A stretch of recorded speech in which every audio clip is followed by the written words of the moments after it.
இன்றைய தினமலர் செய்தியில் மதுரையில் எல்ஐசி அலுவலகத்தில் ஏற்பட்ட தீ விபத்தில் கிளை மேலாளர் கல்யாணி நம்பி இறந்ததாக கூறப்பட்ட விவகாரம்.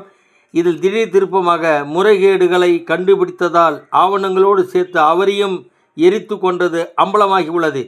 இந்த வழக்கில் சக அதிகாரியான உதவி நிர்வாக அலுவலர் ராம் என்பவர் கைது செய்யப்பட்டார். ஜனநாயகன் படத்துக்கு சிக்கல் நீடிப்பு.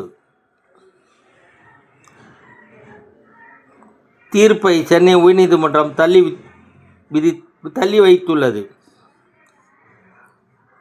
ஆண்களுக்கும் இலவச பயணம் திட்டம் அரசு பஸ் போக்குவரத்தை முடக்கி வரும் தொழிற்சங்கங்கள் அச்சம். முதலில் பெண்கள் இலவச பயண திட்டம் ஆதரித்த நீங்கள் இப்போது ஆண்கள் இலவச பயண திட்டத்தை எதிர்ப்பது ஏன்? ஒருவேளை அதிமுக அறிவித்ததால் உங்களுக்கு பிடிக்கவில்லை. திமுக அறிவித்திருந்தால் கைதட்டி வரவேற்பு செய்திருப்பீர்கள் அல்லவா? யோகாசனங்கள் செய்து நூதன போராட்டம். பகுதி நேர ஆசிரியர்கள் 600 பேர் கைது செய்தவர்களுக்கு பசியாற்ற சாப்பாட்டுக்காக அலைந்த போலீசார். வணக்கம்.